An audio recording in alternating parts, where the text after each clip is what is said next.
Come back students. तो हम लोग बताया था कि आपको हम लिमिटिंग रिएजेंट पर एक क्वेश्चन और बताएंगे।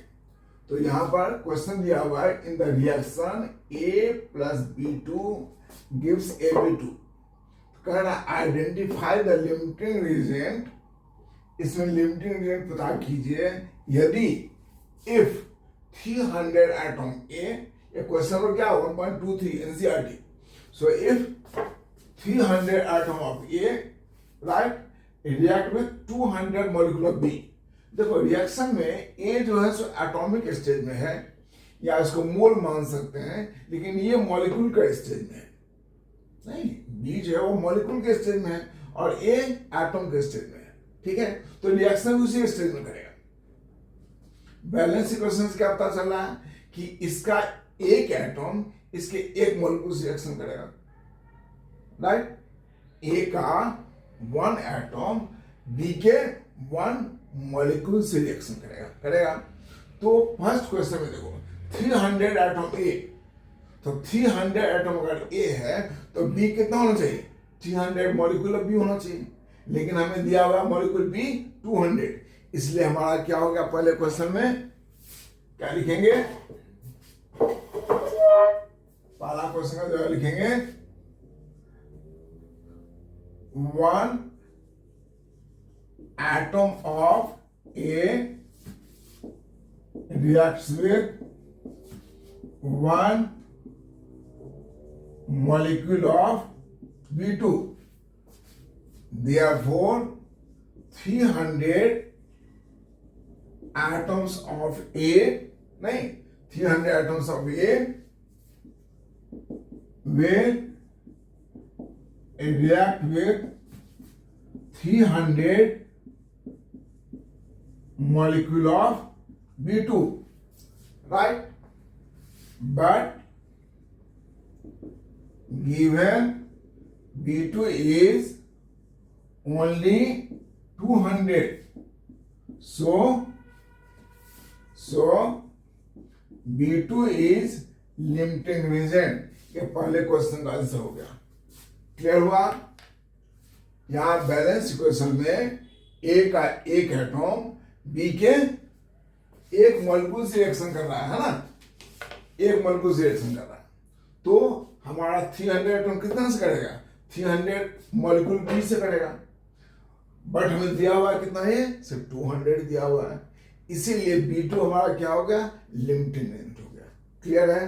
तो पहला पार्ट इज ओके। सेकेंड,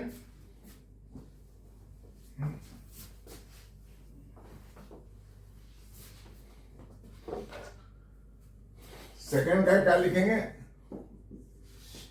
2 मोल ए। अगर हम इसको एटम मानेंगे तो एटम, मॉलिक्यूल मोल मानेंगे तो मोल।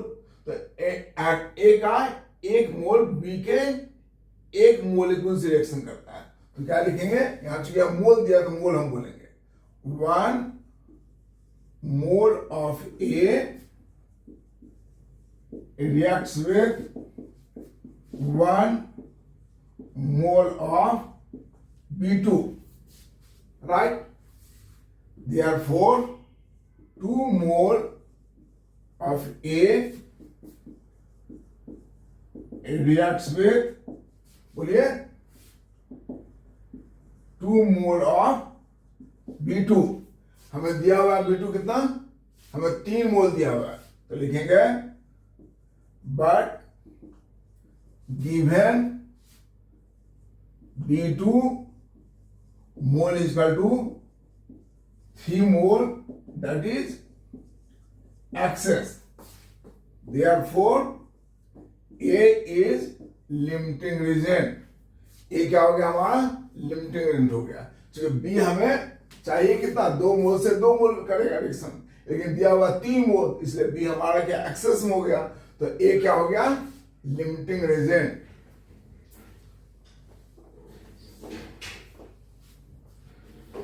Third, 100 atom A 100 molecule B, right. अब देखो ये तो भाई दोनों 100 एटम, एक एटम A एक एटम B से रिएक्शन कर रहा ना। तो एक atom A one atom A one molecule B से रिएक्शन कर रहा है ना। तो यहाँ पर अगर हमारे पास 100 एटम ए है, 100 मॉलिक्यूल बी है, तो कोई भी लिमिटेड नहीं है। तो क्या लिखेंगे? लिखेंगे from balanced equation one atom of A reacts with one molecule of B2. Therefore, 100 atom of A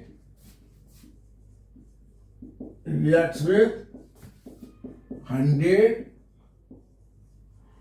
molecule of B2, right?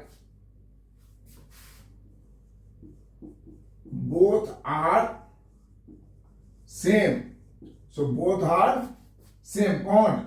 A and B2.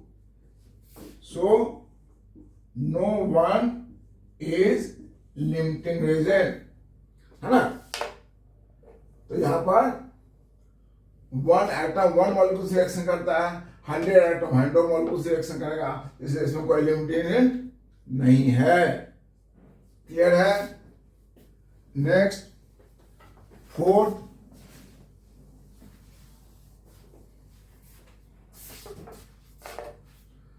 क्या कर रहा है? 5 मोल ए 2.5 मोल बी, बी मतलब बी मॉलिक्यूल, ठीक है।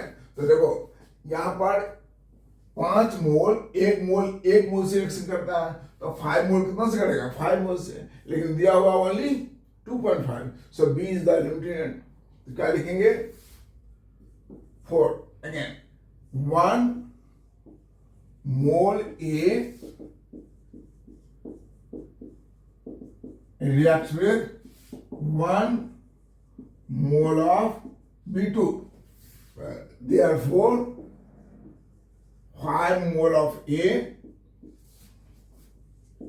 reacts with 5 mole of B2. But given B2 is equal to 2.5, so B2 is limiting reagent.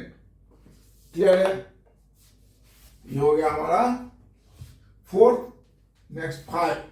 अब 5 तो आप सिंपली देख लेंगे, एक मोल से एक मोल रिएक्शन करता है, तो 2.5 से कितना करेगा? 2.5। तो ये हमारा एक्सेस में है, सो A इज द लिमिटेड।